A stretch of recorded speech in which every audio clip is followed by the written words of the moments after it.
Assalamualaikum warahmatullahi wabarakatuh. Bismillah, alhamdulillah, wa ni'matillah, wa syukrillah, wa la hawla wa la quwwata illa billah, amma ba'd. Semangat pagi anak-anak semuanya, kelas 12 yang saya cintai karena Allah Subhanahu wa taala. Alhamdulillah kita bisa bertemu kembali di pertemuan hari ini.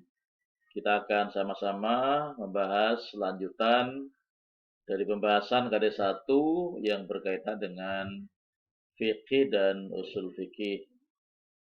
Terakhir kemarin sudah kita sampaikan tentang objek pembahasan fikih, kemudian objek pembahasan usul fikih, sampai pada tujuan mempelajari fikih. Ya, kalau kemarin kita sudah sampaikan ada 4 tujuan belajar fikih. Mungkin kalian masih ingat, yang pertama untuk menerapkan hukum syara yang berhubungan dengan perbuatan atau perkataan seorang yang sudah mukallaf, kemudian sebagai rujukan bagi para hakim, para pemutus kebijakan dalam memutuskan suatu perkara atau menerapkan suatu hukum. Kemudian yang ketiga adalah sebagai rujukan bagi setiap orang yang ingin mengetahui hukum syara yang berkenaan dengan perbuatan dan perkataan seseorang. Kemudian dengan belajar fikih manusia atau kita akan mengetahui mana yang halal dan mana yang haram, mana yang boleh dan mana yang tidak boleh. Ini sudah kita bahas pada pertemuan sebelumnya. Hari ini mari kita sama-sama teruskan, akan meneruskan pembahasan kita berkaitan dengan tujuan mempelajari usul fikih. Jadi lanjutkan, hari ini kita akan sampaikan tentang tujuan mempelajari usul fikih. Bicara tentang tujuan utama atau pokok dalam mempelajari usul fikih itu adalah agar kita mampu menyelami hukum-hukum Allah Subhanahu wa taala dengan baik dan benar agar dapat diterapkan dalam kehidupan nyata sehari-hari. Artinya dengan usul fikih kita bisa menyelami, mendalami dengan baik dan benar hukum-hukum Allah supaya kita semua bisa menerapkannya dalam kehidupan sehari-hari. Ini tujuan utama. Nah, di sini saya menyampaikan atau kita bahas tentang tujuan dan manfaat belajar usul fikih berdasarkan pendapat Profesor Wahbah Zuhaili. Ini seorang ulama besar dari Timur Tengah, ulama kontemporer yang menulis dalam banyak buku, dan di sini kita akan bahas manfaat dan tujuan usul fikih menurut beliau. Yang pertama, dengan belajar usul fikih, maka kemudian kita akan mengetahui kaidah-kaidah dan cara-cara yang digunakan oleh para fuqaha atau para ahli fikih atau ulama fikih atau mustahid dalam mengistimbat hukum syara, dalam menggali hukum syara dengan sebaik-baiknya. Yang kedua adalah untuk memperoleh kemampuan dalam melakukan istimbat. Istimbat itu tadi ya, menggali ya. Dalam istimbat atau menggali hukum dalil terutama bagi para ulama fikih atau para mustahid. Seorang mustahid dituntut mampu menggali dan menghasilkan berbagai ketetapan hukum syara dengan jalan istimbat, dengan cara menggali, mendalami, mempelajari dengan sungguh-sungguh sampai kemudian mereka bisa menghasilkan sebuah ketetapan hukum syara begitu. Kemudian yang ketiga, untuk memelihara agama dan sendi-sendi hukum syariat beserta dalil-dalilnya. Oleh karena itu, para ulama usul fikih itu mengatakan bahwa manfaat belajar usul fikih itu adalah untuk mengetahui hukum-hukum Allah Subhanahu wa taala sekaligus mengamalkannya dalam kehidupan sehari-hari. Nah, kalau kita semua sebagai orang awam yang memang belum mampu menjadi seorang fuqaha, seorang mustahid, paling enggak kita semua adalah bisa mempelajari hasil-hasil kajian para ulama fikih atau para mustahid. Kemudian dengan belajar usul fikih itu kita bisa menerapkan kaidah-kaidah usul fikih dalam menghadapi dan menjawab kasus baru yang tidak ditemukan dalilnya dalam nas Al-Quran atau hadis secara tekstual. Artinya apa di sini?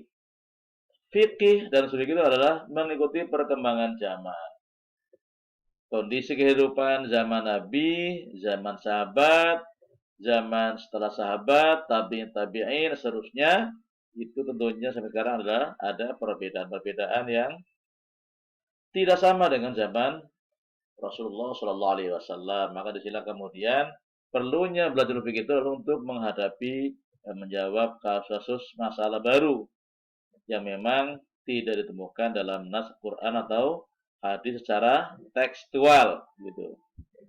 Nah, yang kelima, bagi para mustahid yang menggali sumber hukum Islam ini, maka membantu mereka dalam melakukan istimbat. Tadi istimbat ya, menggali hukum dari dalil-dalil nas Al-Quran atau hadis. Dengan belajar usul fikih, maka para mustahid, para ulama fikih itu mampu mentarjih, memilah dan memilih, gitu ya. Mentarjih adalah memilih dan memilih dari yang lebih kuat, yang lebih sahih, lebih mutawatir. Kemudian mentahridж, mengeluarkan, menetapkan, ya, menggali, menetapkan pendapat para ulama dahulu. Kemudian mereka semua adalah kemudian bisa memutuskan hukum yang mana yang berkaitan dengan hukum yang ada sekarang ini, dengan kasus yang sekarang ini, baik yang sifatnya menyangkut hukum manusia secara individual maupun secara masyarakat atau secara kolektif. Oke, kita lanjut tentang pertumbuhan dan perkembangan fikih. Hukum fikih itu tumbuh bersamaan dengan perkembangan Islam. Karena agama Islam itu kumpulan dari beberapa unsur, yaitu ada akidah, keimanan, akhlak, tentang perilaku, tentang perbuatan baik buruk, kemudian hukum-hukum suatu perbuatan. Nah, para ulama fikih telah membagi kepada beberapa periodisasi dari pertumbuhan dan perkembangan fikih.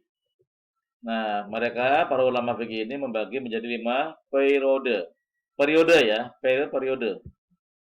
Pertama adalah periode Nabi dan awal ya, kedatangan Islam.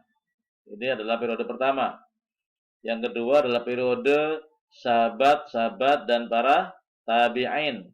Tabi itu adalah kaum muslimin yang hidup setelah sahabat. Mereka tidak menjumpai kehidupan Rasulullah Shallallahu Alaihi Wasallam. Namanya adalah tabi'in, pengikut para sahabat Nabi. Namanya adalah tabi'in. Kemudian ketiga adalah periode kodifikasi atau tadwin, fikih dan kematangannya. Ini hadir dan datang setelah masa tabi'in, yaitu di masa tabi'in. Orang-orang kaum muslimin yang hidup setelah tabi'in. Namanya adalah tabi'in. Kemudian keempat adalah periode berhentinya ijtihad. Ketika di sejarah membuktikan yang pernah ada kejemuran umat Islam sehingga ijtihad kemudian sempat berhenti dalam sementara waktu. Kemudian yang kelima adalah periode kebangkitan para ulama fikih dalam melanjutkan ijtihad setelah ada waktu di mana sempat berhenti yang namanya ijtihad. Oke, lanjut. Nah, kemudian bagaimana pertumbuhan dan perkembangan usul fikih? Usul fikih sama juga tumbuhnya, munculnya, perkembangannya juga bersama dengan ilmu fikih. Meskipun memang dalam sejarah bahwa penyusunan fikih itu lebih awal dilakukan sebelum usul fikih. Fikih ini disusun sebenarnya sudah dimulai atau sudah terjadi setelah wafatnya Rasulullah Shallallahu Alaihi Wasallam, yaitu pada periode para sahabat Nabi. Waktu itu pemikiran tentang usul fikih juga sudah mulai muncul. Ini contohnya yang sekarang dikenal dengan istilah saddud dzari'ah, yaitu menutup jalan-jalan yang melanggar agama. Ini sempat dimulai sejak zaman sahabat Nabi setelah Rasulullah wafat. Oke. Kemudian untuk menyebut beberapa sahabat, ya misalnya Umar bin Khattab, ya, kemudian Ibnu Mas'ud, Ali bin Abi Thalib, dalam mengungkapkan pendapatnya tentang suatu hukum atau suatu kasus yang terjadi masa itu, maka kemudian mereka adalah merumuskan hukum, ya. Meskipun memang rumusan atau pendapat-pendapat mereka itu belum dibuka secara jelas, artinya masih pendapatnya belum terbuka sampai yang seperti sekarang ini.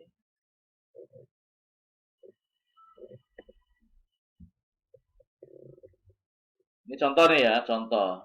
Contoh pendapat Ali bin Abi Thalib, ya, ini adalah khalifah terakhir di Khulafaur Rasyidin, pernah menetapkan hukum cambuk kepada peminum khamr atau peminum minuman keras.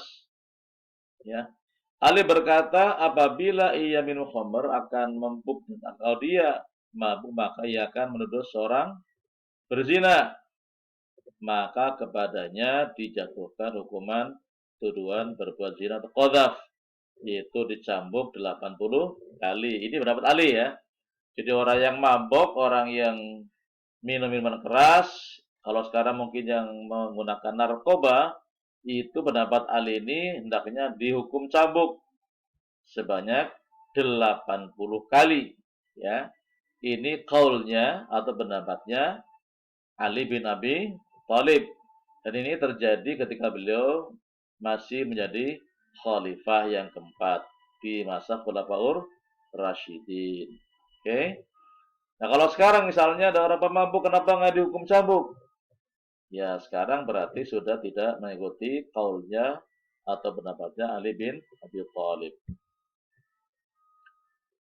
Oke, kemudian jangan sekalian. Nah, pada masa tabi'in, kegiatan istimbat mengambil hukum fikih ini semakin meluas.